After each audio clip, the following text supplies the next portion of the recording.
2025 भर्तियों का वर्ष आज ही सुनिश्चित करें अपना सिलेक्शन और डाउनलोड करें तैयारी कर लो ऐप। नमस्कार, आप देख रहे हैं एजुकेशन नगरी और मैं हूं ललित वर्मा।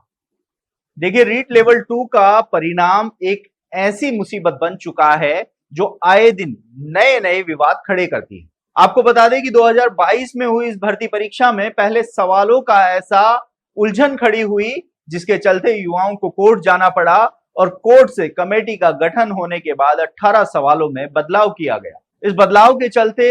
लगभग 1260 चयनित शिक्षकों पर इसका सीधा असर पड़ा, क्योंकि जब फरवरी 2025 में रिवाइज परिणाम जारी किया गया तो इस रिवाइज परिणाम में 18 सवालों को या तो बदला गया या डिलीट किया गया,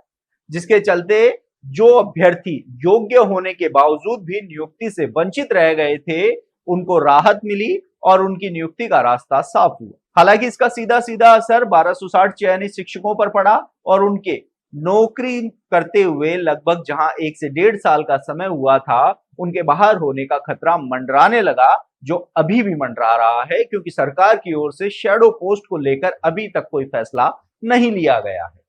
हालांकि सरकार के स्तर पर या कर्मचारी चयन बोर्ड के माने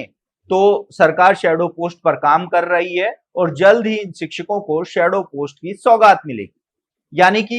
वो चयनित शिक्षक जो पिछले 1 से 1.5 साल से नौकरी कर रहे थे उनकी नौकरी भी बची रहेगी, साथ ही वो योग्य अभ्यर्थी जो कानूनी लड़ाई लड़ रहे थे उनके सवालों को लेकर जिनकी जीत हुई है उनको भी नौकरी का रास्ता साफ हुआ और जल्द ही उनको भी नौकरी मिलने की संभावना है।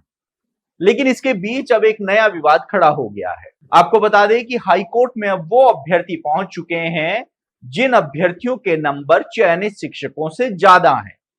कर्मचारी चयन बोर्ड की ओर से जब रिवाइज रिजल्ट जारी किया गया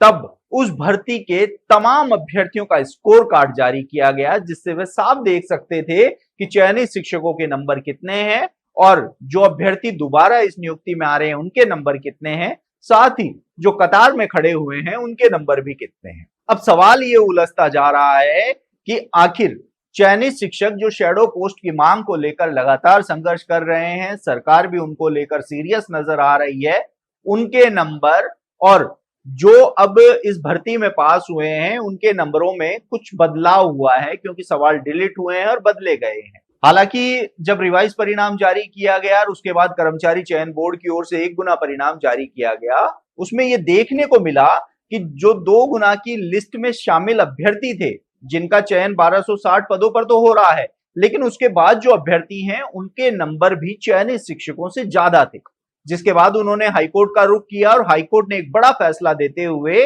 इन सभी जो याचिकाकर्ता थे उनको अंतरिम रूप से चयन प्रक्रिया में शामिल करने के आदेश दिए। ऐसे में अब इस आदेश के बाद हाईकोर्ट में बम्पर याचिकाएं लगनी शुरू होने का जो प्रोसेस है वह शुरू हो चुका है। अभ्यर्थी लगातार अब हाईकोर्ट का रुख कर रहे हैं, क्योंकि अभी तक उनको यह था कि जो चयन प्रक्रिया में शामिल हुए हैं उन्हीं को नौकरी मिलेगी, लेकिन हाईकोर्ट के इस फैसले के बाद अब उनको उम्मीद जगी है कि कहीं ना कहीं उनको भी नौकरी के रास्ते साफ हो पाएंगे। अब कर्मचारी चयन बोर्ड के सामने सबसे बड़ी मुसीबत बन जाती है कि इतनी बड़ी संख्या में अभ्यर्थियों के लिए शैडो पोस्ट क्रिएट क्यों हो, क्योंकि जो भर्ती थी उसके आधार पर 1260 पदों पर नए अभ्यर्थियों को लेना है, 1260 पदों पर शैडो पोस्ट क्रिएट करना है, जिससे दोनों ही पक्षों को राहत मिल सके।